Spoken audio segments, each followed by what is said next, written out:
Today is March the 9th, 2018. My name is Tanya Finchum. I'm with Oklahoma State University, and today I am in Walters, Oklahoma, to speak with... I'm Jack Hudman from rural route Chattanooga, Oklahoma. All right, we're glad to have you here, and along with me is Fred and... No, that's not right. Along with me is Frida and Stan Rice. Yes, thank goodness. Yes. And this is part of our Oklahoma's Conservation Heritage Oral History Project. So let's begin with learning a little bit about you, beginning with when and where you were born. I was born on December 22nd, 1931, about 3 miles northwest of Edmond, Oklahoma. At the time of my birth, my mother was 29 and my father was 69. I was my father's ninth son of 10. He had 10 sons and 4 daughters. And my mother was the mother of the last 7 children. Okay. And I'm assuming they were farmers? He was a farmer? He was a farmer. He was born, Dad was born in 1862 in Panola County, Texas, down close to Nacogdoches, Texas somewhere. And what brought him to Oklahoma? He was a farmer, and at my earliest remembrance of Dad, they had a farm north of Altus, Oklahoma, and they farmed cotton. Because he had 7 sons, he had a lot of help in the cotton fields. So, but in the wartime, he lost his 7 sons. All had to go away, so he had to quit farming cotton because he didn't have any labor anymore. Well, at a young age, did you have to help pull cotton? In fact, I have pulled some cotton for one of my half-brothers. But I was very young, still lived at home at that time, and he put me in the cotton field, and when I finished that day, he said, "How much money did you make?" And I said, "I made a dime for me and a nickel for my little brother." So that's what he gave me, a dime and a nickel. Very good. Very good. But I did have 7 half-brothers, and I had 1 older brother and 3 older sisters. And then I had 1 younger brother and 1 younger sister. Okay. And at the present time, my younger sister and I are the only 2 left of the family. Holding strong, though, aren't you? Pardon me? Holding strong, aren't you? You're holding strong. Old and strong? Yes. But I've just had my 86th birthday last December. Okay. Well, where did you go to elementary school? I went to, there was a small school on the same quarter section that we lived on. The name of the school was Higbee. And it was about 3 miles northwest of Edmond, Oklahoma. And so Dad started me evidently to school pretty early because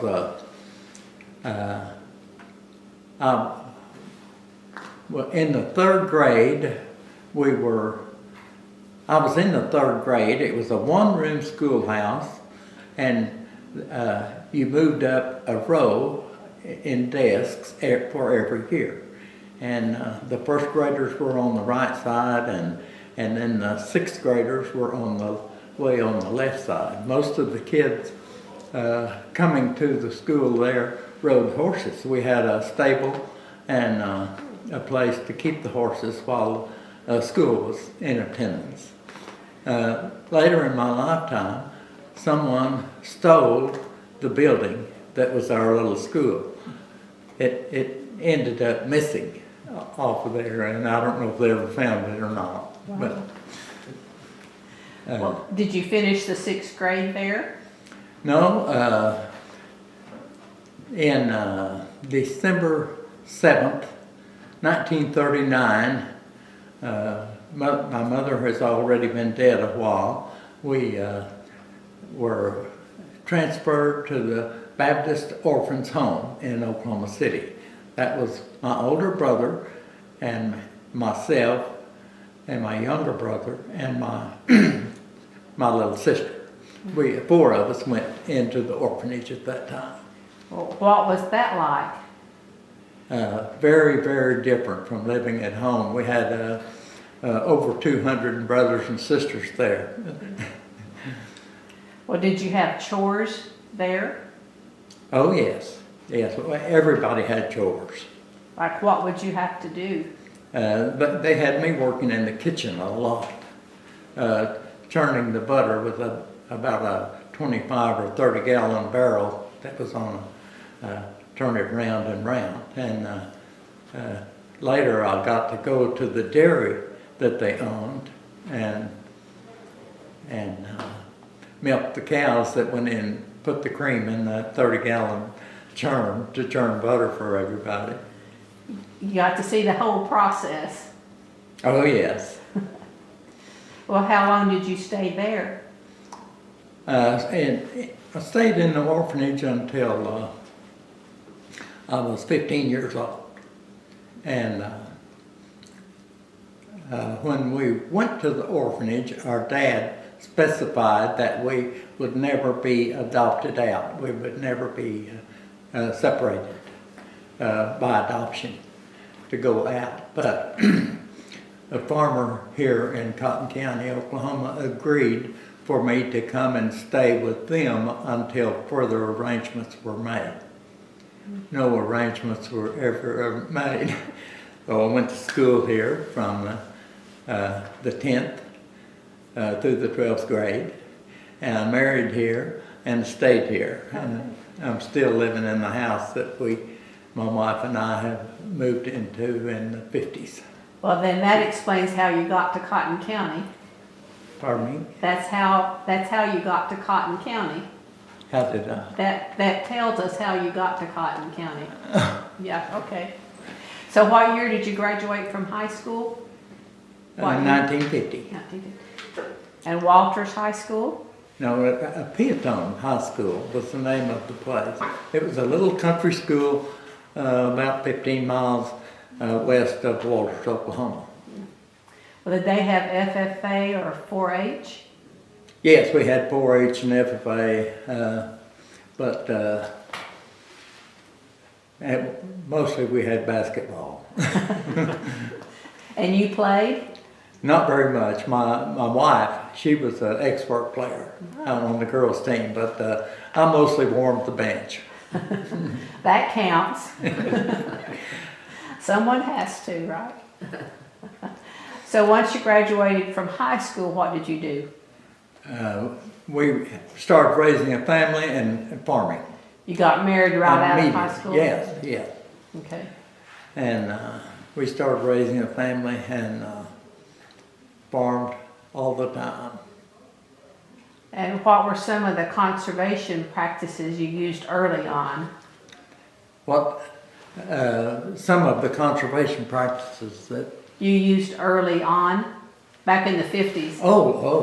We had very little conservation applied to the land at that time because everybody plowed with small plows and not very many terraces, diversions, or ponds or anything. Most of them were made dug with a Fresno, with a horse and team, and not many bulldozers were working back in a little earlier than that. So.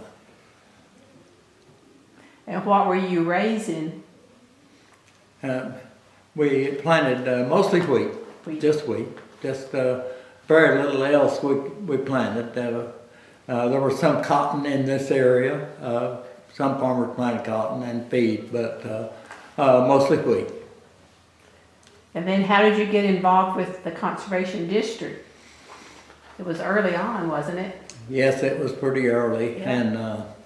And I had been married about 5 7 years, and there was an opening in on the board in Cotton County, and one of my neighbors, one of my good neighbors that lived close to me, had been on the board, and he was had decided not to serve another term on the board, and so he recommended that they come and talk to me about it. And when they did, we had an agreement, and so I came and started serving right away on the board. And are still at least 50 years, hasn't it? At least? About 50 years. 52. 52 years. 52. It was a labor of love, though. A long time. Well, what were some of the things you would have to do as a board member? Of course, the major things we had to do was to work with all the farmers on the conservation practices, tillage practices mostly, and building terraces, waterways, and ponds. When the bulldozers came in and started building the ponds and the terraces, we had a lot of construction going on. Was it hard to convince the farmers to join in? Generally not. They were very,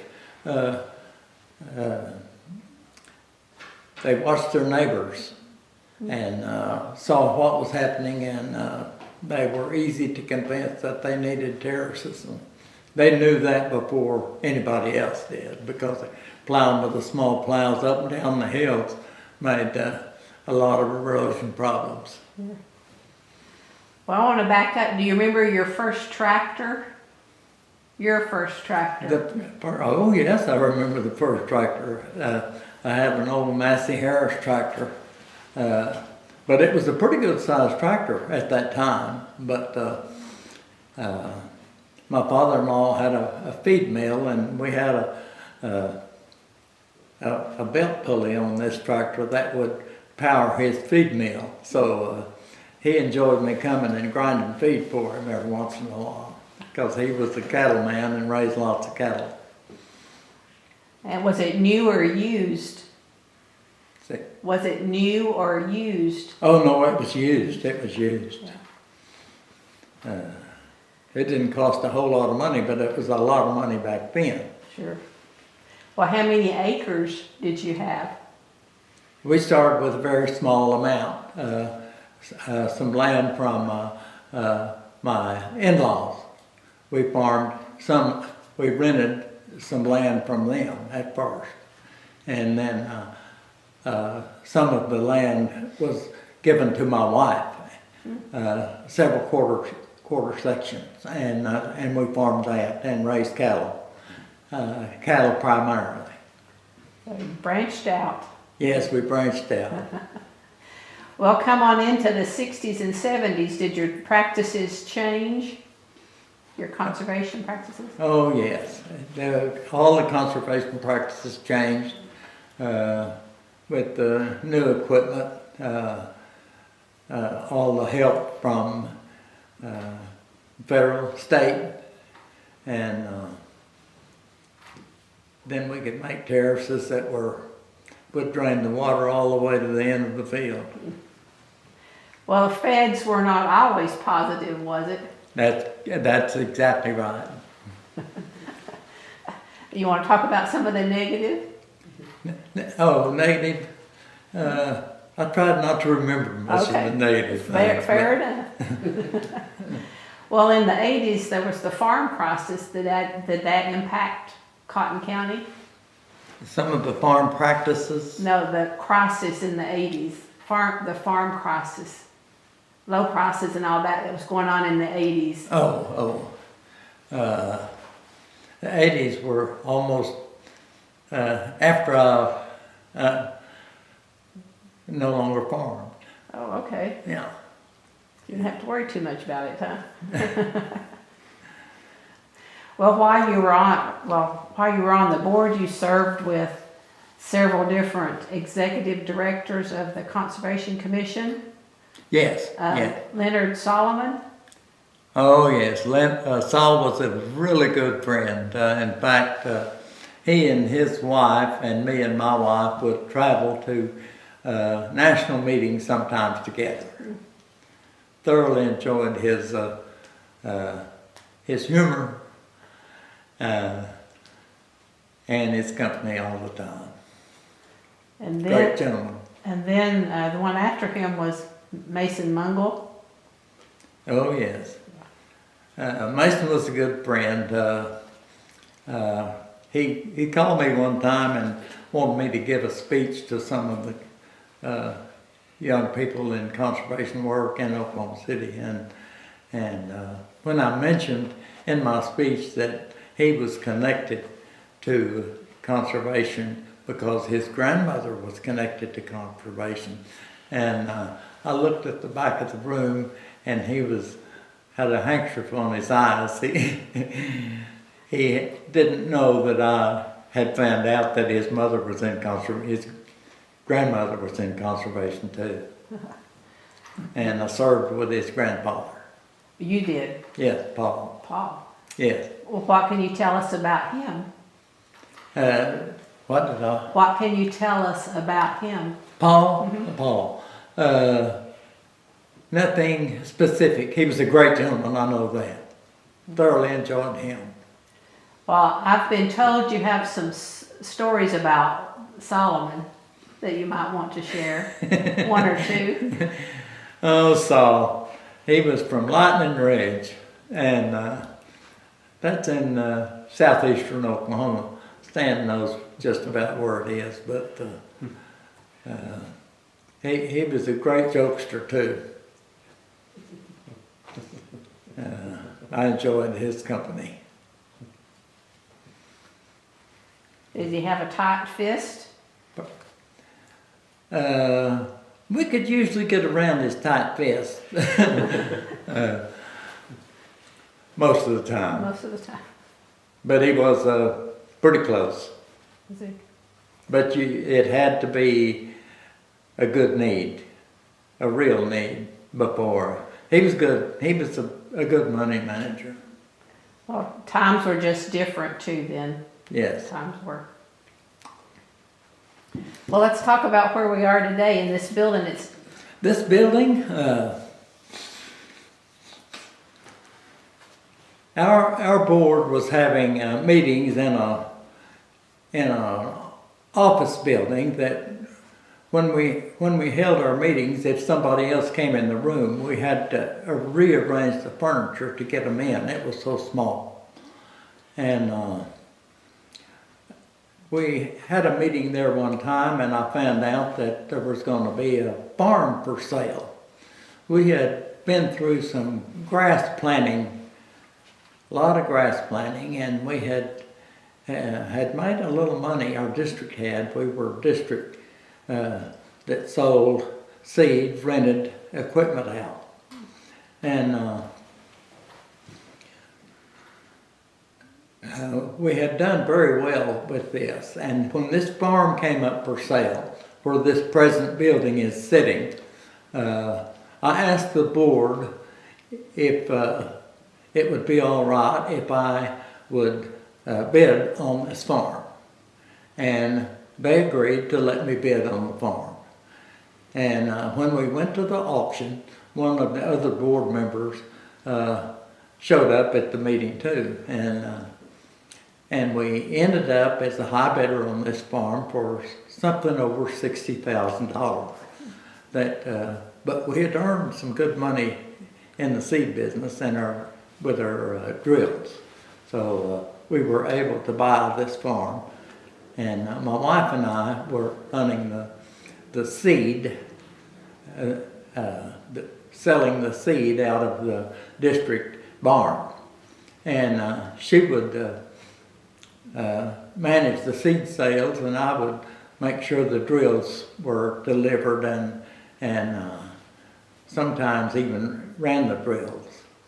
And when we would get through with the farmer, it was a chore to clean the drills out. So I bought vacuum cleaner and took it to the district barn. And every time we got through with planting a crop, I would vacuum the drills out and save the seed.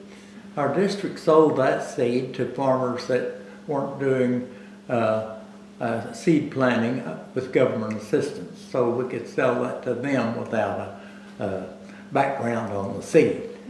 And we did, and with the seed that we vacuumed out of those drills, we sold almost $3,000 worth of seed that we had vacuumed, but we cleaned out.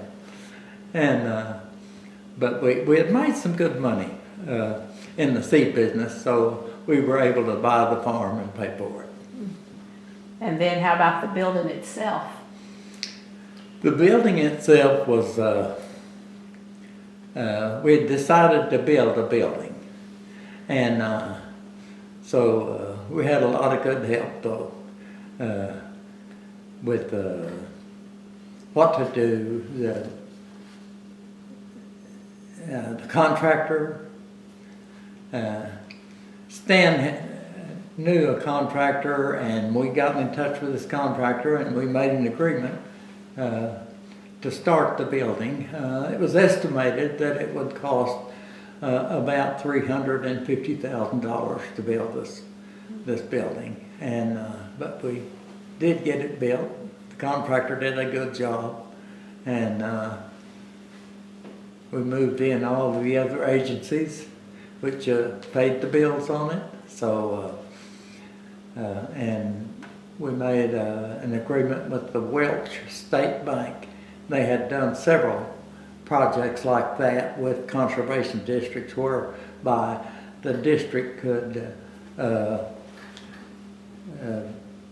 get the building built without having to borrow the money to build it. But and it was an agreement that the Conservation Commission agreed with, so everything was just okay.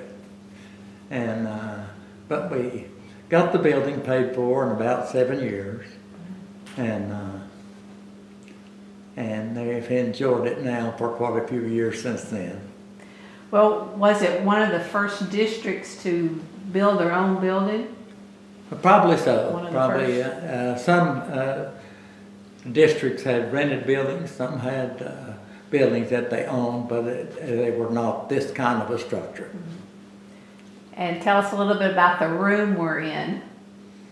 This room we're in is our conference room, and our board was kind enough to dedicate this conference room to me because I had kind of helped with the construction of the buildings since we cleared the ground and dug the foundation. I was here every day that we went to work. So you were the contractor or the subcontractor? I was just a hand mostly. Or yeah, watching everything.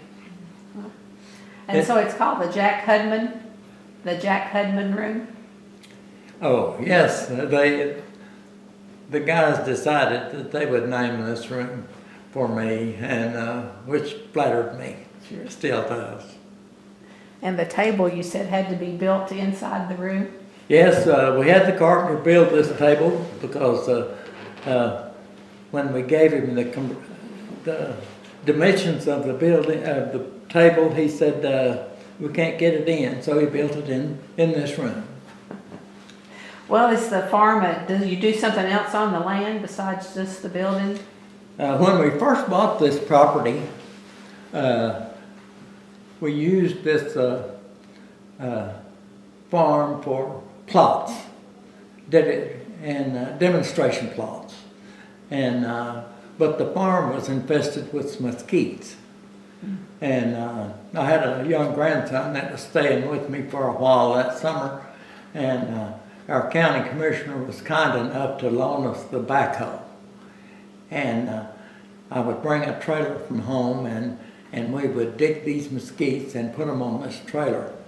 I would dig the mesquites up, and my grandson would load them up. And about the third or fourth weekend that we worked with this project, he said, "Grandpa, let me see if I can run the tractor." He was used to machines that he could run with his hand.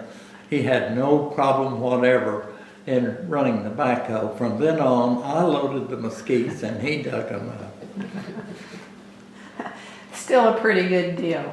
Yeah. Well, what's being done with it today? Say one more time. What's being done with it today, with the farm, the land here?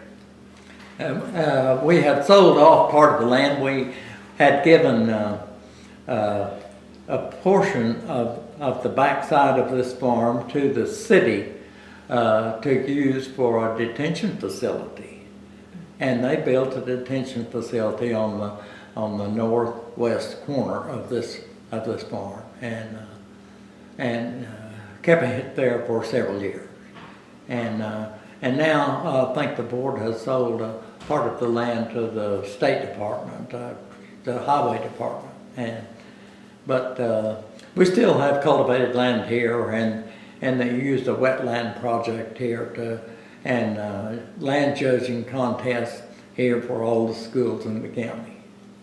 Wetland? I haven't heard too much about that. Pardon me? Wetland?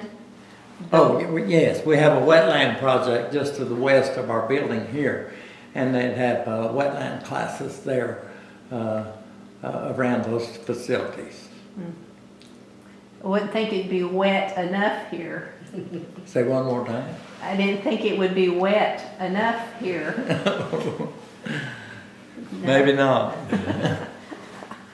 Well, you mentioned your wife. What was her name?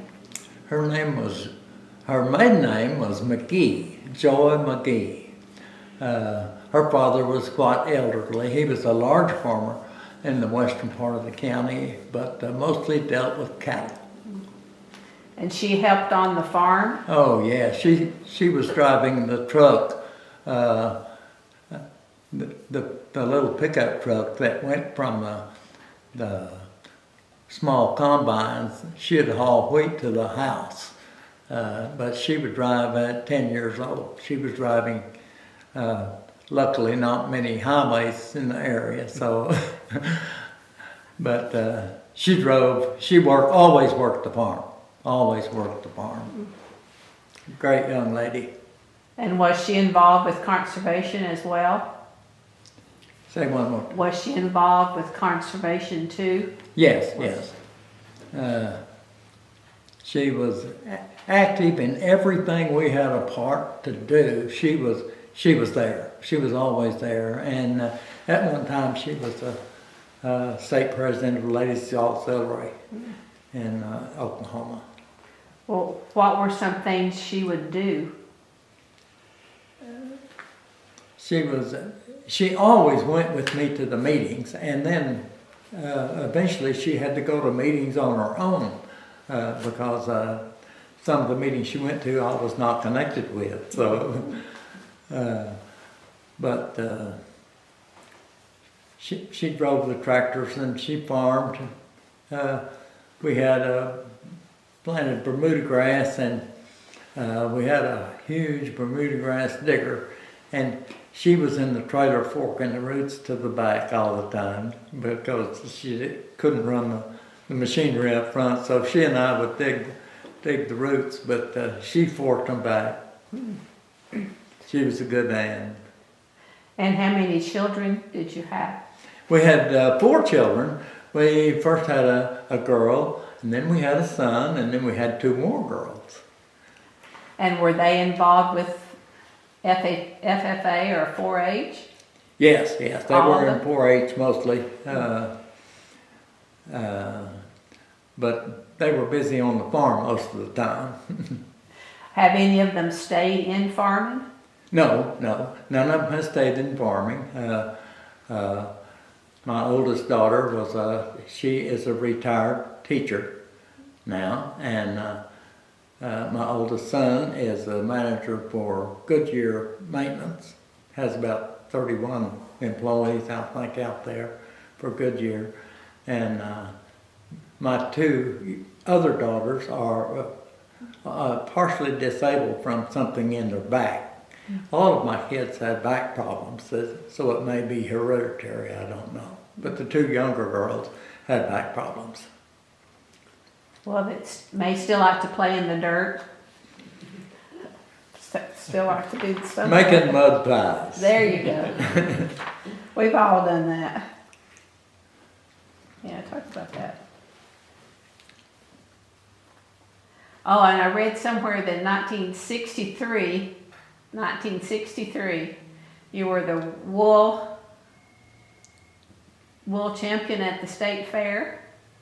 Does that sound right? I don't know what.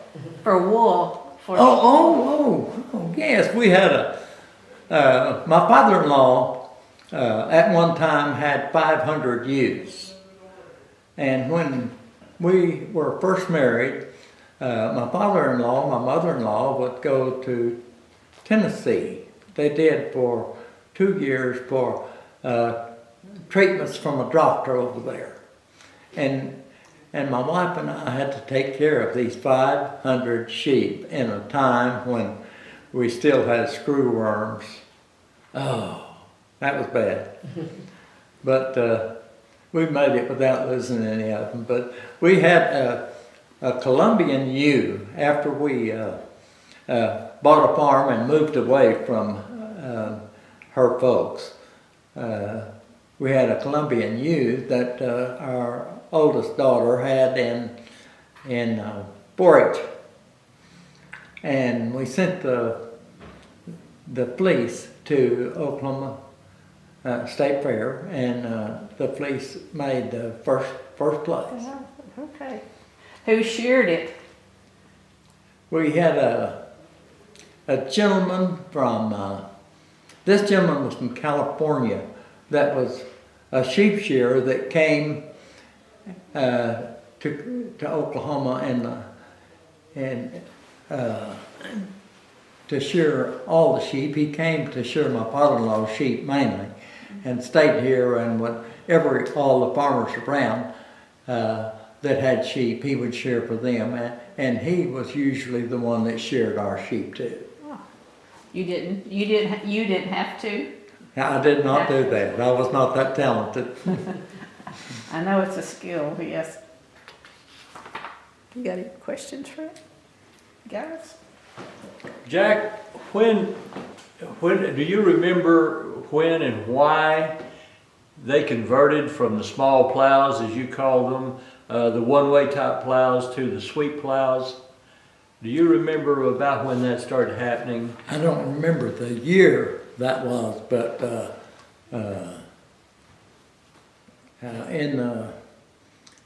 in the early 50s, the tractors, they started making tractors a little bit larger, and so everybody that had, but with even the tractors then, we could pull a 12-foot plow, 12-foot Graham-Home plow at pretty good speed, but that was still pretty small compared to the monsters they pull today. Yeah. And you mentioned different types of tillage. You'll have to educate me. Different types of tillage. Oh, tillage, but between a disc plow and in fact, some of our farmers had a tool they called a subsoiler that would pull like 12 inches deep to try to break the hard pan that was under the topsoil, so we could get more the water to deeper depths. And now it's no-till, isn't it? No-till? Oh yes, no-till. Most of the farmers now, or a lot of the farmers now, I have the farm at my house has not been plowed in 6 or 7 years now. It's completely no-till.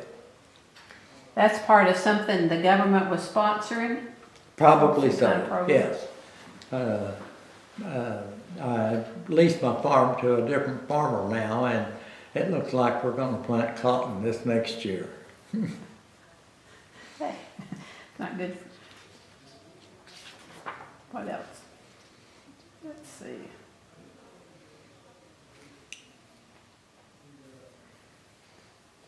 Contour farming? Have you done any contour farming? All of our farms that had elevation, we built terraces on and did the contour farming with those particular farms, yes. But some of the land is flat, and it just go around and around there. So with the terraces, would they have to change as the equipment got bigger? Would they have to change equipment? With the terraces, as the equipment got bigger, would you have to redo your terraces?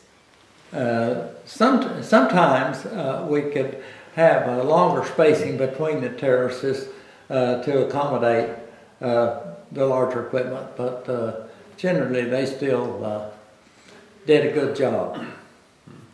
Well, in the time that you were farming, what was the biggest innovation? What was the biggest? Probably the size of the equipment that we used. We still planted the same kind of crops, but we planted them a whole lot faster. We plowed the ground a lot faster. Were they air conditioned?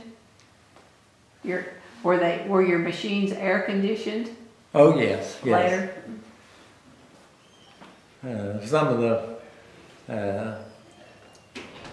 tractors that I first was able to drive, old John Deere tractors that you had to pull the wheel on the side of the tractor to start it, and had no muffler system much, and they were difficult on your hearing, and that may be probably some of my hearing is right now. Are those the ones they call Poppin' Johnnies? Poppin' Johnnies, that's right, you got it right. Heard a little bit about that. But did you ever raise any broom corn? Never raised hardly anything but wheat. This was primary, but now, in this time, we're raising a little different crops occasionally here, besides wheat. And wheat got so cheap you couldn't afford to plant it nearly. But so a lot of our farms that had never raised cotton are raising cotton. And they have to come into the district and do, well, no, that's not true. You used to have to get allotments, but that wasn't for cotton, was it? No, that was tobacco. You got something? Yeah, when did the allotment system, when did it kind of fade away on cotton and milo and some of those crops? Say again, Stan. When did the allotment systems sort of fade away on cotton? Yes. Just recently, in the last few years, they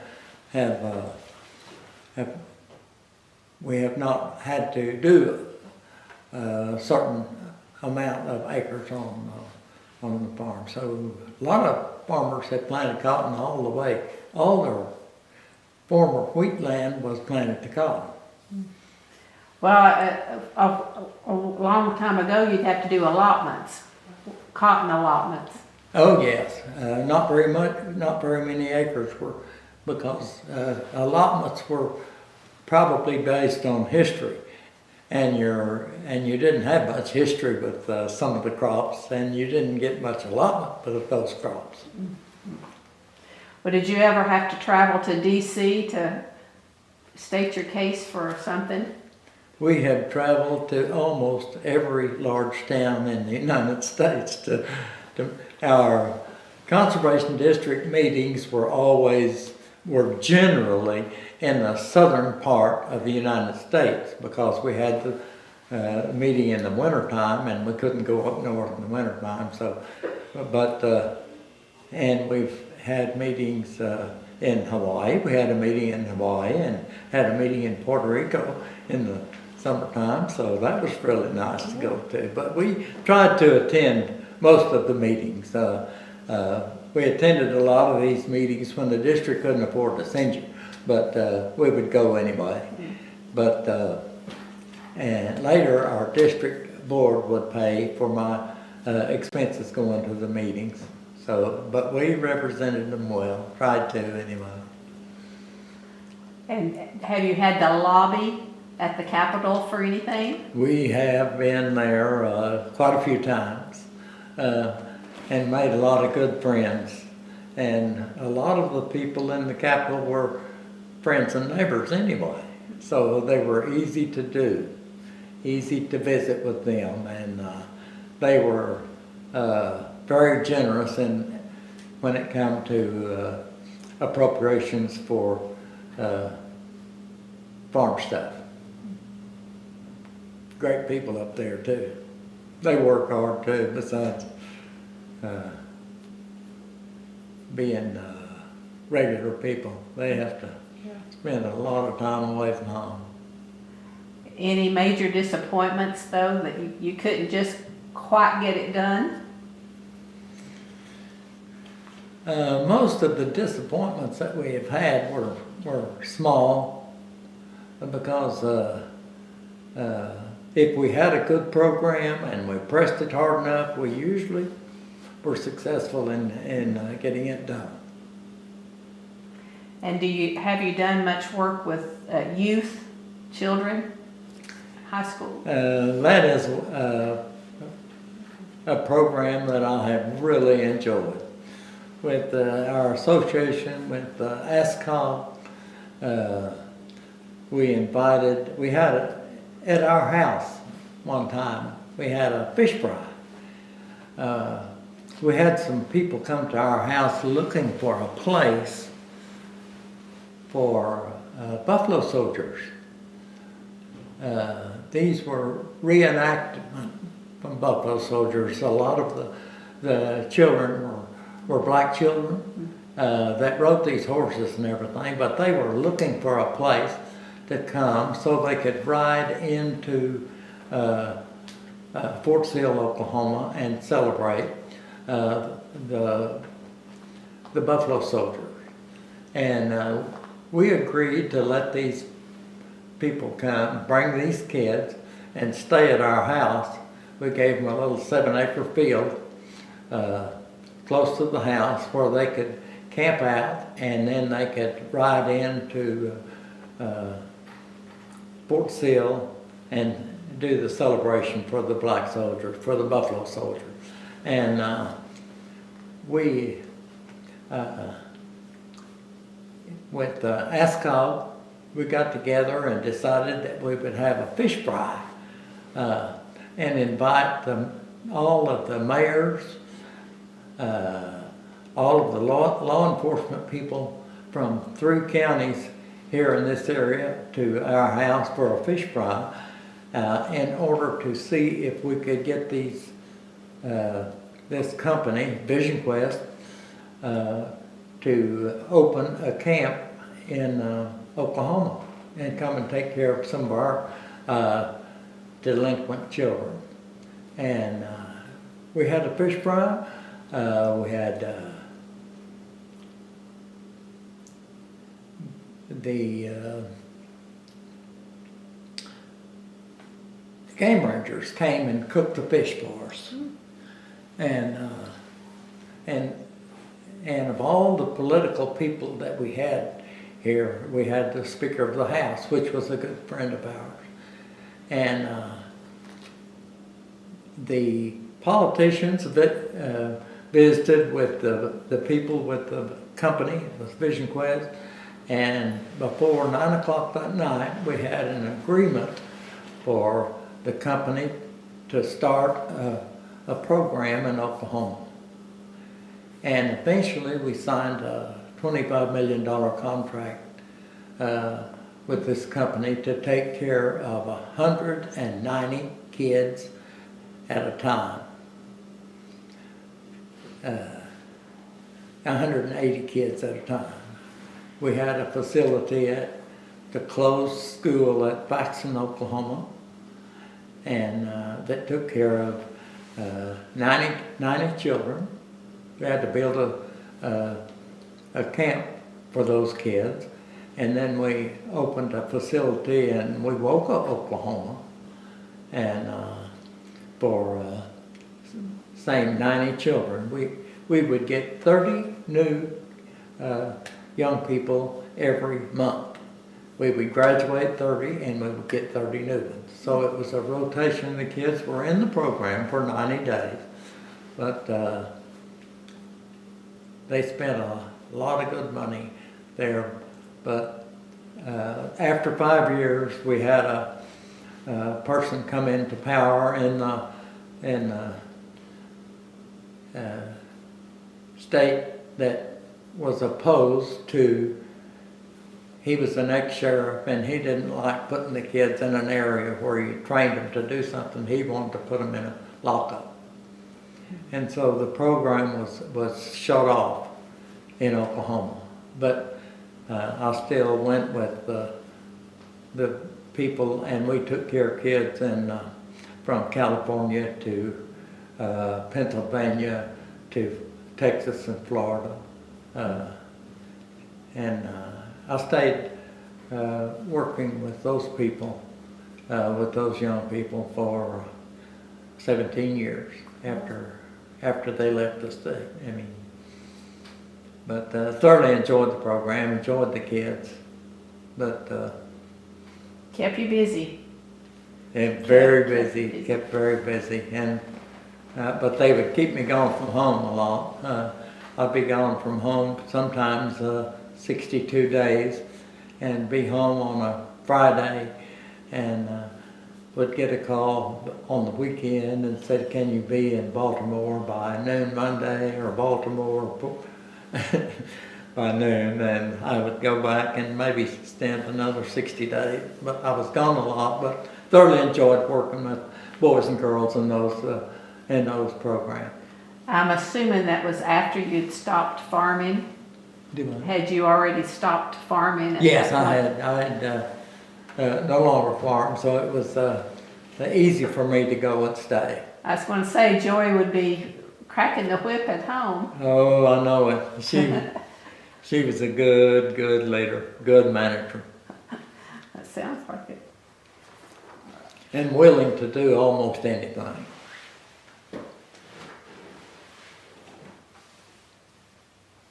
All right, you're up, Stan.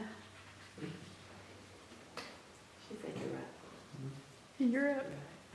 She said you're up. Oh. Jack, during that time of Vision Quest, what did those kids learn? What was your intent on the rehabilitation of these delinquent youth? What is the main? You're gonna have to crank it up a little.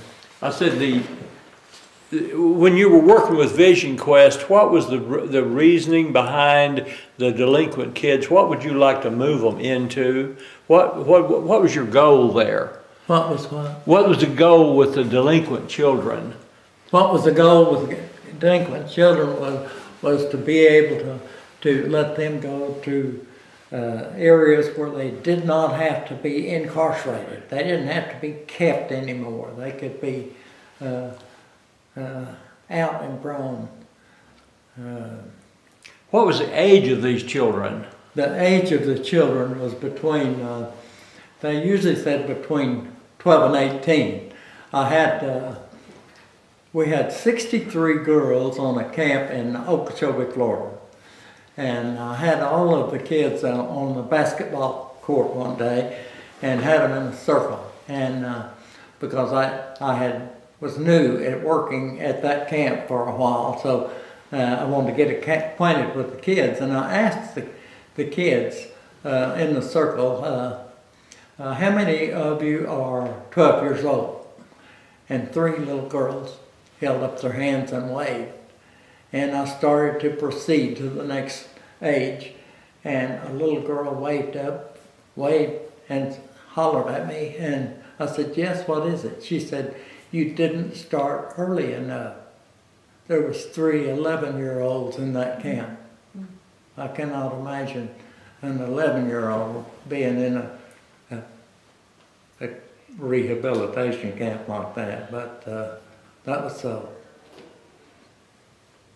Oh, we had the little girls that break your heart. And they came from all over? All They were over. from all over. on Sunday was visiting day, and the 63 kids, we may not have but 2 parents come to see their kids. I said, no wonder they were in this program.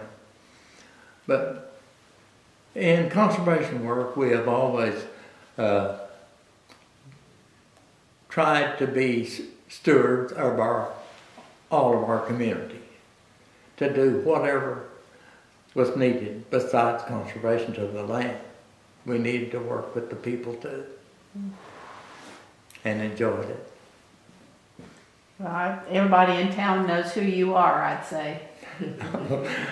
I don't know. I don't get down very often. Or you still have to go out and do speeches? You still do speeches? Go out and do talks? Well, sometimes, but I'm a very poor speaker. I have to practice a lot if I'm going to give a speech. But I did have to give a speech in Oklahoma City to the conservation people, but I had to work at it a lot. It's a whole lot harder than doing labor, physical labor. Do a little research. Background checks and stuff. Yes. Have to do a lot of that. Jack, do you have that speech with you that you did in Oklahoma City?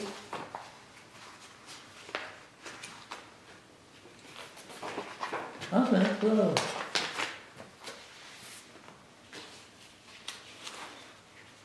Oh, here was my joy.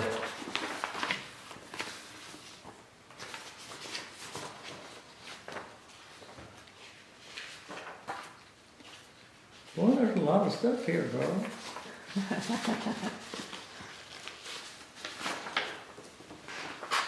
Can you read that speech? Pardon? Can you read that speech that you did? Could you read that? Can I read that? Mm-hmm.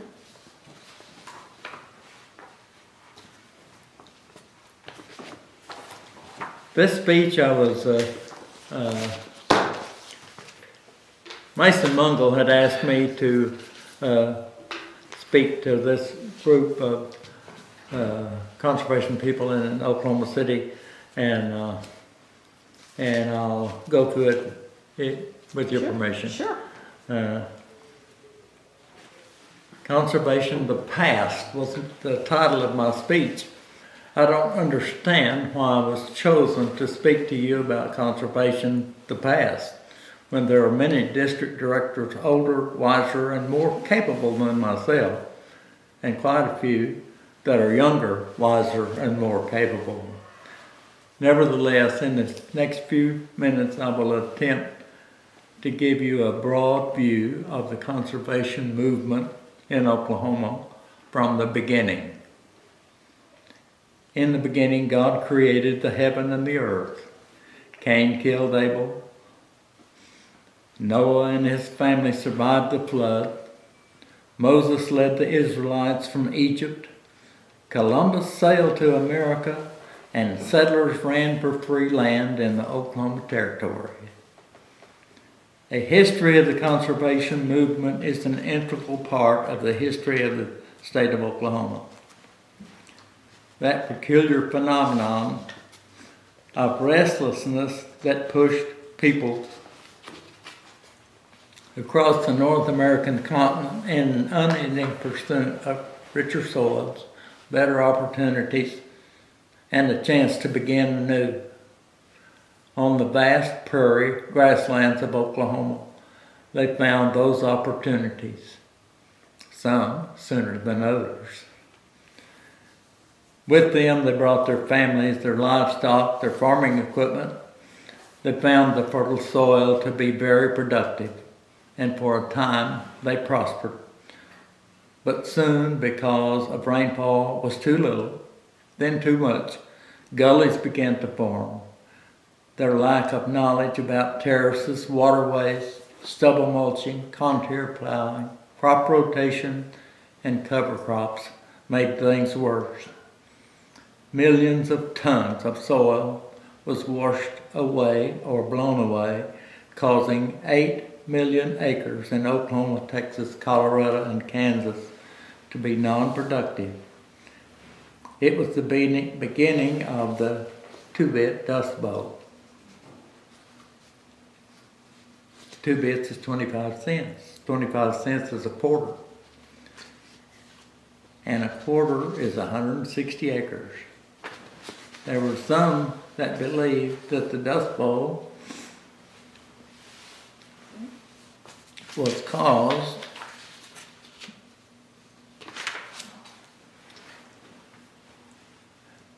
when Congress decided to limit the land to 160 acres to make a living and pay debts incurred with the moving to the new territory. They farmed every acre, including some land that should have never been plowed. They built fences to confine their livestock, thus overgrazing the grasslands. Blowing dust choked life's blood from settlers and later overwhelmed cities as well. John Steinbeck, the noted author of Grapes of Wrath, depicted the story of the Okies as born out of the anguish and heartbreak of the land that had been asked to do more than was possible. Drought, coupled with depression, caused an outmigration of farmers in a bleak time still known to this day as the Dirty 30s. Congress awakens to the problem in 1933 with the Soil Erosion Service was formed and funded with $5 million to administer erosion control programs on public lands as well as private lands. The first organized effort to conquer erosion was underway.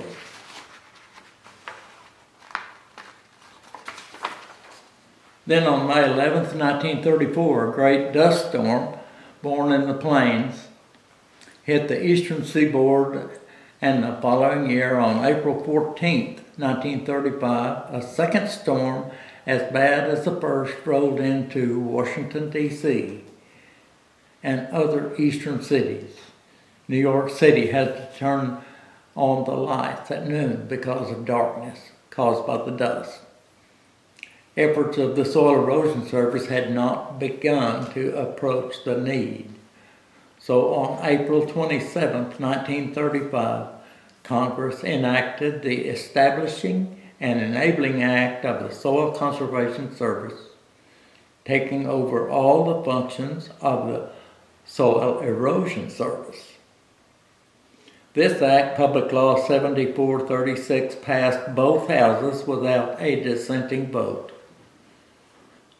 Next, Public Law 7446 required states to enact laws for protection of soil and from erosion before federal funds through the Soil Conservation Service could be used in that state. The Secretary of Agriculture recommends on or after July the 1st, 1937, all erosion control work by the SCS be done through legally constituted soil conservation districts. 40 days after the formation of the SCS, on February 30, 1937, President Roosevelt submitted to each state governor a standard state conservation districts law with local farmers and ranchers to participate in the planning and conducting of conservation programs. Oklahoma passed this legislation in the spring of 1937. It was Senate Bill 208, and it contained provisions which created the State Soil Conservation Committee. The first members of that committee were Henry G. Bennett, President of A&M, E. Scholl, Director of Extension, E.P. Weston, the State Coordinator of Soil Conservation Service, Lippert Ellis, Experiment Station, A&M, J.B. Perkey, Vocational Agriculture, Earl Lowe, Executive Secretary. Within 1 year, 28 districts had been formed, covering 1/3 of the state. The first training meeting for Conservation District Directors was held in January 1939. In Stillwater, Nolan Fuqua stated that the greatest amount of time was spent being lectured to by bureaucrats from Washington. It was decided that an organization of soil conservation districts was essential because they had mutual problems and needed to share their experiences, both successful and unsuccessful. A constitution of bylaws were drafted to create the Soil Conservation Supervisors Association, the first such state organization in the nation. For the next several years, the program began to gain momentum, but several district supervisors were contending that too much control by the state committee at Stillwater and committee members were preoccupied with their professional positions that they were unable to give proper attention to the conservation needs of the state. Things finally came to a head on April 28, 1945, with Senate Bill 78 providing the abolishment of the state committee and formation of the State Soil Conservation Board to be housed in the state capitol. Governor Robert S. Kerr appointed and the Senate confirmed 5 members from the 5 geographic areas. Area 1 was Lawrence Drake. Area 2, D.H. Brown. Area 3, A.F. Houston. And Area 4, Claude Ingram. And Area 5 was Paul Mungo. Yes, the last name is familiar. It was the current executive director's grandfather. Mason, I enjoyed my association with Paul in my first several years of being a supervisor. Mason's grandmother was the first president of the National Association of Conservation District Auxiliary. So you see, Mason, also has roots in the conservation movement. The growth and development of conservation district would have been impossible without the assistance of SES. In many cases, they furnished office space, DCs, technicians, and 1/2 the salary of district secretaries. I can remember that. In 1971, the Oklahoma legislature recognized the excellent job that districts had been doing and greatly expanded the district's responsibilities for natural resources conservation. No longer were districts responsible for just control of soil erosion. Programs have since been added that deal with over 2,000 upstream flood control lakes, water quality, wetland, environmental and natural resources education, and abandoned mine land reclamation. As always, Oklahoma's conservation districts and directors have been risen to the challenge and have proven to be excellent leaders in these newer programs as well.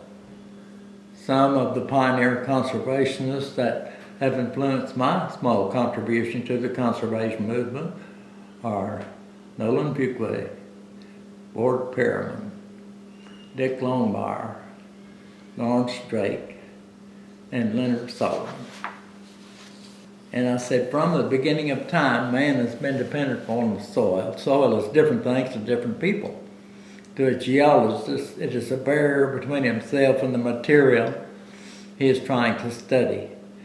To a small child, soil is mud pies and fun. To the mother, it is the stuff that is tracked in on her clean floors. To the builder, it serves as the foundation for his structures. To the ecologist, soil is a pollutant. Seafarers and astronauts have knelt and kissed it when separated from it for a period of time. To a farmer, soil is a precious mixture of minerals, organic matter, air, water, on which life depends. It is the medium through which he produces food and fiber for himself and for the world. And who is responsible for the care of this miraculous material? You and I. Thank you very much. That's really good.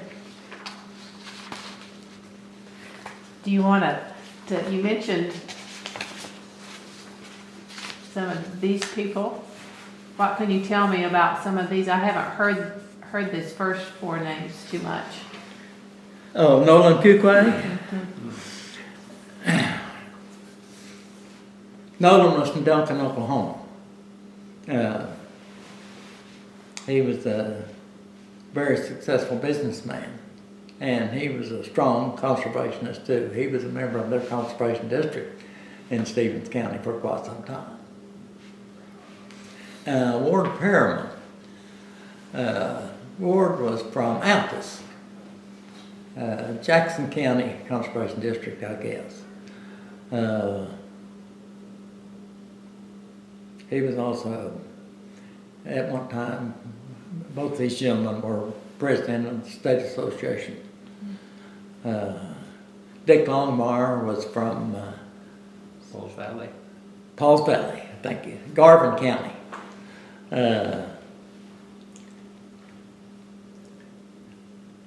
He was a rounder, Dick was, he's a great guy. And then we had Lawrence Drake. What county was from? Harper.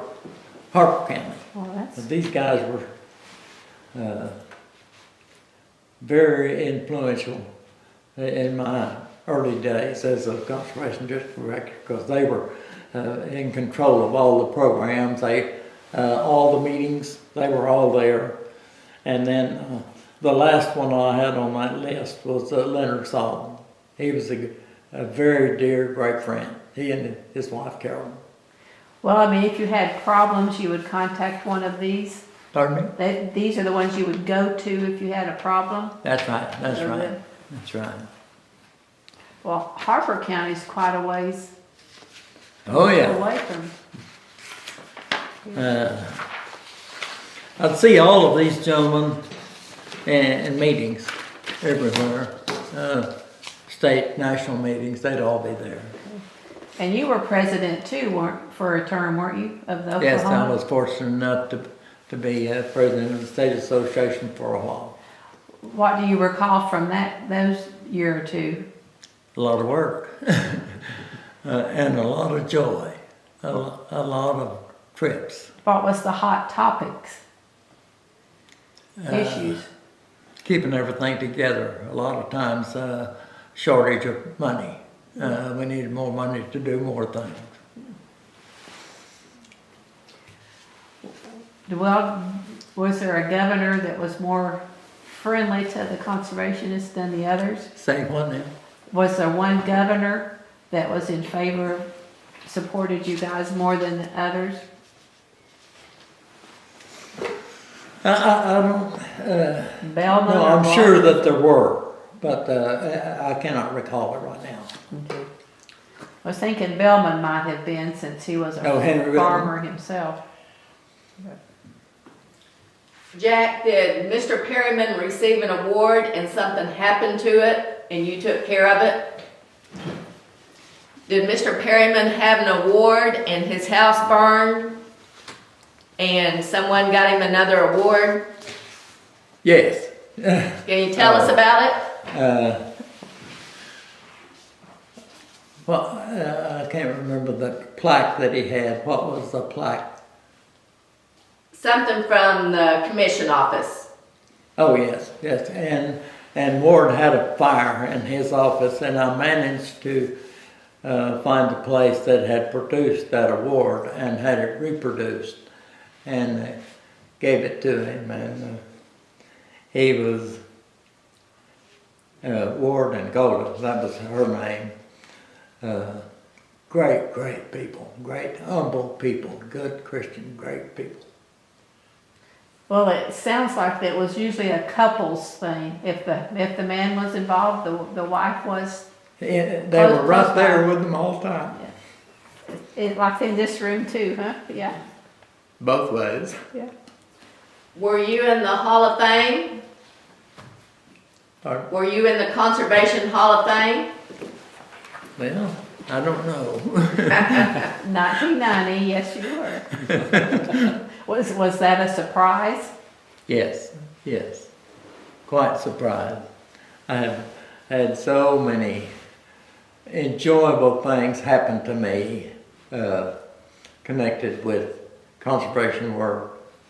And in conservation work, you're not just interested in conservation, you're interested in the well-being of everything around you.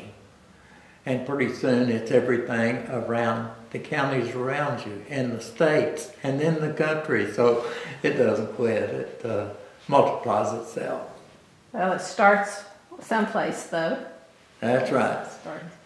You got to start someplace. Well, how is Cotton County different than some of the other counties? Cotton County, the population of Cotton County is so small. It's smaller than most of the counties, a lot of the counties. And it was harder financially in areas that were smaller to get things done. But with so much help from other people, other organizations, we started the Association of South Central Oklahoma Governments. I was fortunate enough to be on the founding board there. I was on the founding board of the State Association of Rural Health. We were trying to keep the rural hospitals, trying to get them as much money from Social Security payments as larger hospitals, which didn't happen. Mm-hmm. We lost all of our, almost completely all of the small hospitals in small areas. We've had to gravitate to regional and now state hospitals for the care. So, but I was on the founding board to try to increase the participation from Social Security to local hospitals. And then I was fortunate enough to be on the founding board of the State Association of Rural Health. And the State Association. Floodplain managers. Floodplain. The floodplain board. Oh yes, yes. Dealing with the land all the time. We had the land and we also had the water. And so we had to, sometimes too much of it, sometimes too little and sometimes too much. But I was on the founding board of Floodplain Managers, State Association. And of course, ASCOG, oh, they have been a boon to this whole area. That was such a great organization to help counties do the things that they normally couldn't do by themselves. And what does that stand for? ASCOT, what's that acronym? The State Association of... Association of South Central Oklahoma Governments. Okay. There, you got it. Okay. My transcriber would be asking, so there we go. So I was reading that part of the district's responsibility, they would have farmers come in and create farm plans. Yes. I'm not sure, can you tell us a little bit about that? And you said have the district come in. Well, farmers would come in and the district would help them plan. Oh, yes, yes. Plan soil erosion practices, water management for the livestock, things like that. There was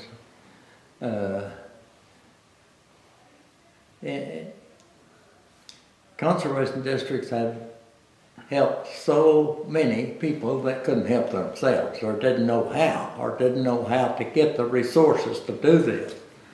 So that was one of the things that we had to stay up on, was to help people do things that they couldn't do by themselves. Technical assistance through the SES and ASCOG has been an organization that has been a boon to this whole southwest part of Oklahoma. Well, how are you involved today? How are you involved today? How? Involved? What are you doing today? Oh, today I'm trying to stay at home most of the time. My wife has been gone for 17, 18 years, 20 years now. 20 years, and I live by myself on the farm, but manage to stay busy. And do you come do stuff here? Not very often. No? We go with my friend Stan at ASCOG. We do a lot of things together. I go with him sometime, help him build a fence around a sewer lagoon or a city facility that needs some help. Well, he goes, and sometimes I go with him.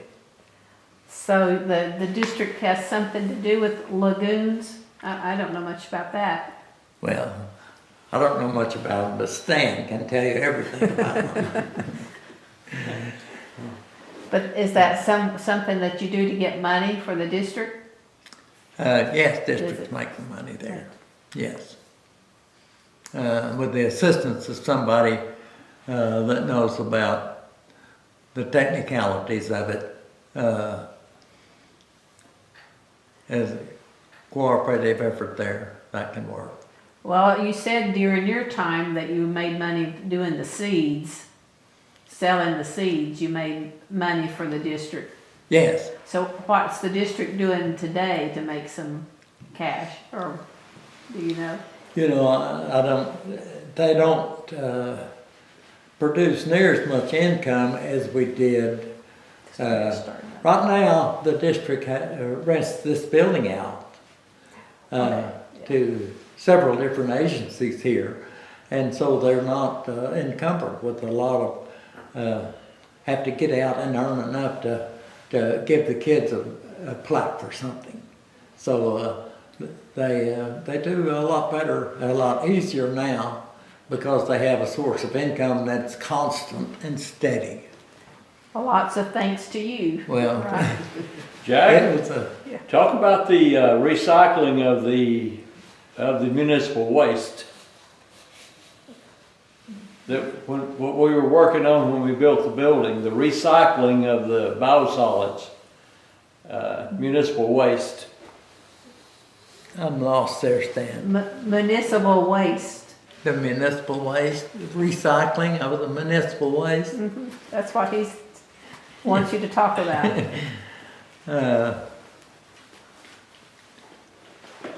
Remember when we started the program to clean out the sewer lagoons? Oh, yes, yes.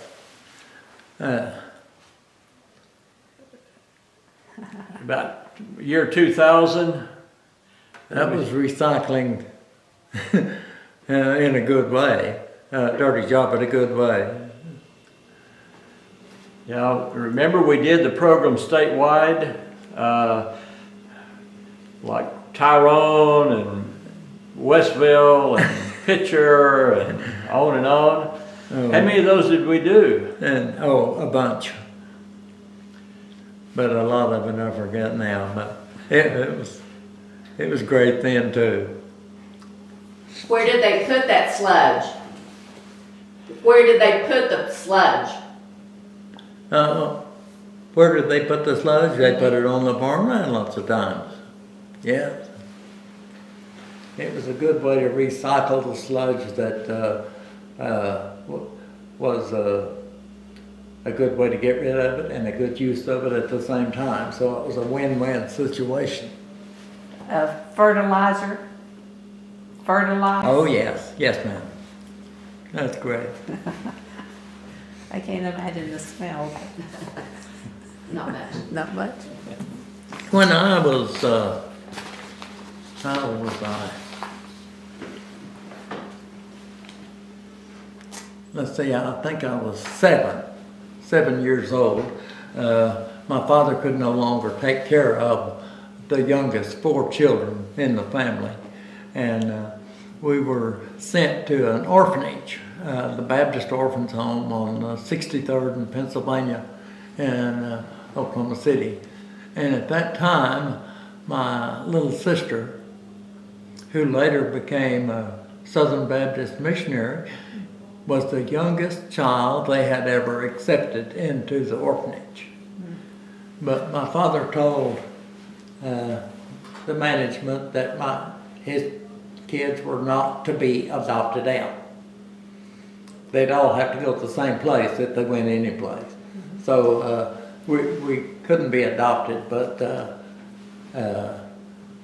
so I came to live down here with no adoption at all. It was just, and the agreement was I was to live with this family here until further arrangements were made. And there were no further arrangements ever made. So I was fortunate enough to get to stay here. That was great. Well, what about Liz and George? Where did they go after the orphanage? Liz and George, where did they go? My little sister Liz stayed in the orphanage. She was one of the first children ever in the orphanage that they sent to college. The rest of the kids graduated high school, they had to go. They were gone. And but because of the agreement with this farm family, the Scherer family here in Cotton County, there was no adoption out or anything, so I didn't have to go back. But my little sister Liz was, she went to OBU. She graduated OBU and married a preacher. And I had to go move them from Oklahoma to Texas when he became a preacher down there. And then they went on the mission field to Indonesia. For 25 or 30 years they were over there. And we lost him about 5 or 6 years ago, but she's still living in an assisted living place in the Midlothian area in Texas now. So, and my brother George, he was in the military. He was,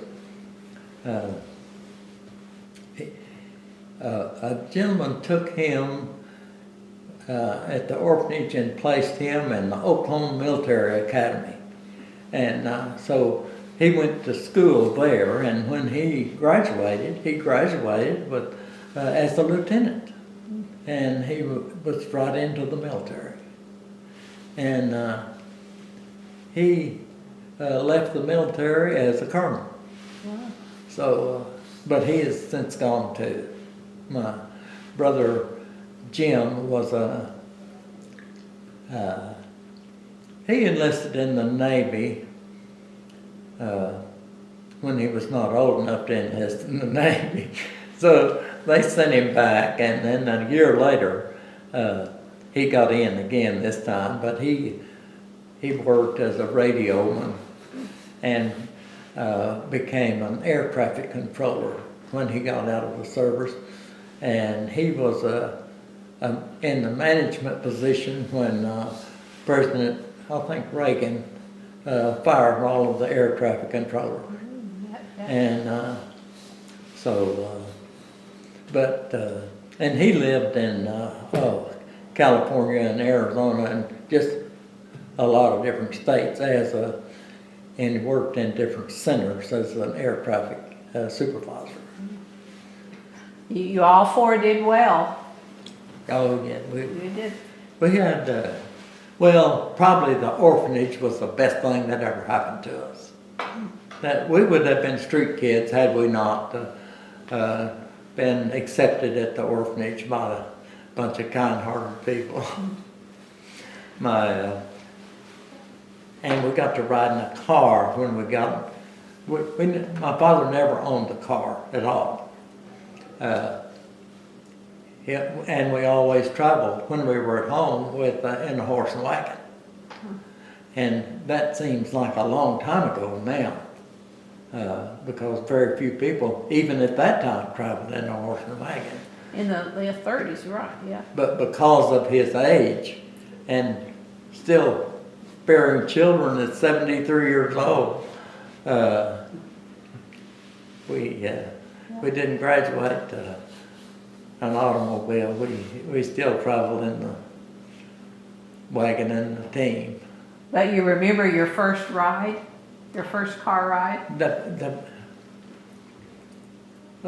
My half-brothers all had automobiles. 3 of them worked for Medical Milk Company in Oklahoma City, and their children were older than us. So I was uncle to some kids that were several years older than me. You think of uncle as this Yes. older person, but I was always I went to school with a young man that he was my nephew, and he was 2 years older than me. Fun times. So we had a strange combination because of the age of when our father was born. It was. Well, when did you decide you wanted to be a farmer? Well, that kind of came by when I was in the orphanage. My older brother, they sent to the farm. They had a farm that raised the milk cows and raised crops, and but they supplied all of the milk and butter and everything for over 200 kids. And so when he left, the farm, they decided they'd send me to the farm because they liked the way he worked. so they sent me to the farm, and we milked the cows, 23 milk cows, but luckily we had equipment. It was all pipeline milker, and we didn't have to sit down and milk the cows, except when the electricity was off. We didn't have a generator. We did have to hand milk 23 cows in, but generally we didn't. But we supplied the meat, the beef, the pork, the milk, eggs, and butter for the orphanage. Besides, the churches all over the state of Oklahoma would gather up canned foods, and a truck would circulate through the state. And at one time they had me managing the unloading of the canned goods, and then to supply the different kitchens with the part of this produce that come in on the trucks. Supplied by the. Learn to work early. Yes, they. What would they do if you did something wrong? Discipline. They didn't have much capital punishment, but I've had to stand in the corner. I've had to do without desserts, things like that. But I was privileged to work in the kitchen sometimes, and they'd have to wake me 30 minutes earlier so I could get to the kitchen so we could get breakfast. And but the people in the kitchen would, when they served your food, my little sister and I both had to sit on the table that were too skinny, so they gave us extra food. But we always got special extra food because I worked in the kitchen, so the ladies were nice. But they asked me one time, Christmas time, said, what do you want for Christmas? And I said, I would like to have a bow and an arrow. And can you imagine a bow and an arrow with 150 kids around? But I got one. They gave it to me. And this was the period that I was working in the kitchen, and I was in the field there next to the orphanage one day, and I shot an arrow and I hit metal arc. I took it to the kitchen. They fixed it for me for dinner. But they were good people. Jack, when you come to Cotton County, what did you do for the Shirlers? What did I do at Sherman? Why did they get you and why did you come to Cotton County? Why did the Shirlers get you and what did you do here in Cotton County? There was a young lady that lived in this town here. Her name was Emmeline Land. And she worked at the orphanage. And she was from Cotton County. So she knew this family west of town, the Shirler family, the Max W. Shirler family. And she talked to them about me coming out of the country because sometimes I think they threatened to send me to reform school if I didn't straighten up. So, but she was instrumental in getting me to come and live and work with this family here, thank God. Well, what would you do for them?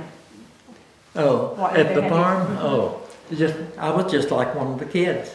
But we plowed a lot of ground and later ran combines from here to Canada. And they'd have to send me back on the train to go back to start school because they were still cutting wheat up north. Good family, my goodness, they're a good family. And they wanted you to finish high school? They wanted you to finish high Yes, school? yes. We didn't get to go to college, but we, because we was raising the family and farming a lot. And what were you doing to get sent there? Were you not behaving? Here? No, at the home. Evidently I wasn't very good. They threatened to send me to reform school, time or two, but Very good as in behavior or? they didn't like me running around in one of their vehicles after hours when I was about 14 years old. I don't know why they frowned on that, but they did. Jack, when the district bought this farm, can you talk about what you and Joy did to improve the land because she always worked with you? What we were doing to him. What you and Joy did to this farm? Oh, well, we built fences and took up all this railroad mess that was going through here. We planted trees. We had a lot of different plots on this farm that were teaching tools. We planted the trees, we planted what all did we do? Man, we did we had land judging contests here. How many kids we have in land judging? All the kids in the county would come here for land judging contests, and they'd serve out of this facility right here to the kids. And I don't know if they still do that Yes. or not. They still do it. Great. How large was the farm? Pardon me? How large was the farm? How many acres? Oh, here we Yeah. started with 160. 160. About 160. The elevator was off of the property, but that was all. But the rest of it was inclusive in this farm. And a railroad came through it? There was a railroad track just to the east of the building down here that went through. But for years and years we had no trains. And then there's still tracks, but no trains. But we took the tracks up and put fences down through there and run cattle and lots of good stuff. Well, Joy got in the Hall of Fame too, didn't she? Yeah. Joy was in the Hall of Fame as well, 1998. Yes, bless her heart. She was one that would never quit giving. she would work for anybody, everybody. If they needed assistance in some way, she would do it. She would be in 4-H, things like that. Well, she was always active. Was she in high school with you? Yes, we went to a couple of years of high school at the end of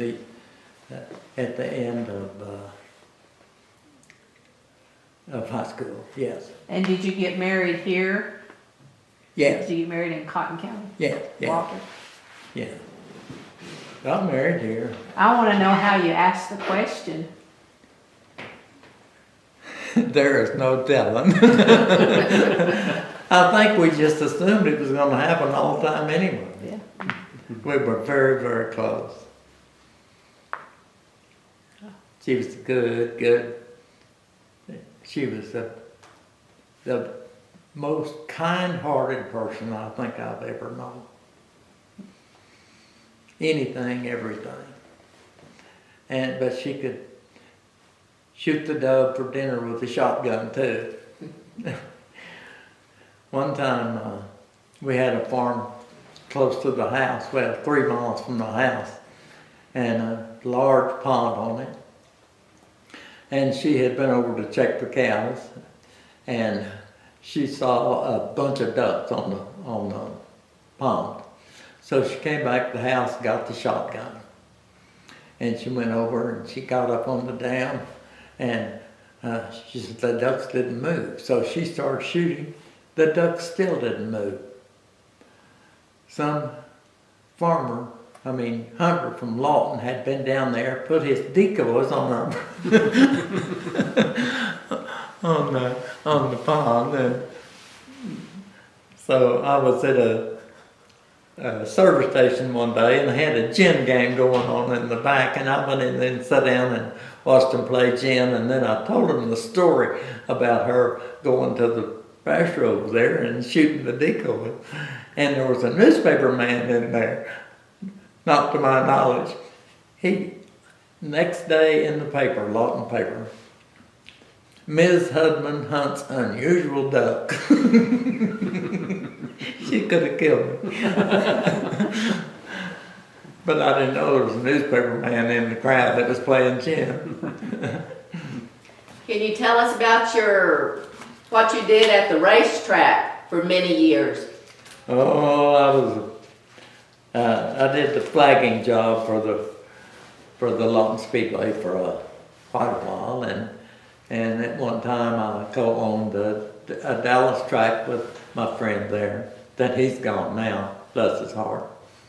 But we flagged at that track for several years, probably. That's where I lost part of my hearing, more than likely, because the cars were loud. With the yellow flag and the whatever that is. Right there on the edge of the track too. You've done a little bit of everything. Yes, and enjoyed most of it. We've covered a lot. Anything else, guys? But Have you done? the friends that we have, like these two here, lifetime friends. The young lady over there, she used to live right close to me. And so we needed a secretary. And I knew about Frida. She had a teenage son in college. Wasn't he in college then? Yeah, he was, wasn't he? And she was working in a flower shop down here. And when we needed somebody, I went and asked her. I said, Frida, would you come and help us until we can find a secretary? Took a long time, huh? How many years? 23. 23. Took a long time. But At least you were paid by that time too. When you started, it wasn't. When you first started with the board, it wasn't paid. The secretary or whoever wasn't paid back when you started in the 60s. No. Somebody else had to pay part of the secretary, I guess. Ann Fletcher, I don't know who was the... No, but at first there wasn't much. Yeah. But when we finally got things going our way here, well, we could afford to pay them. And you must have been good to work for her to stay that long too, right? Yeah. It was a labor of love for her. And Stan, oh my gosh. We've been lots of miles together. It seems like if you're in conservation, it is a labor of love, isn't it? It is. It is. Definitely is. It is something that if you gravitate that way, it was intended for you to be that way, I think, because everything just worked wonderful. Great. Well, it was meant for you to come to Cotton County. Evidently so. I've never wanted to leave. You know, I've got lots of kinfolks, but most of them are in Texas, but. And you've been all over with various things, but Yeah. still Yeah. call here home. Oh, yes, yeah. Well, we've covered a lot. Is there anything else you want to add? In what? We've covered a lot. Is there anything else you want to add? These people working with these juvenile kids, I'm still connected with them, only,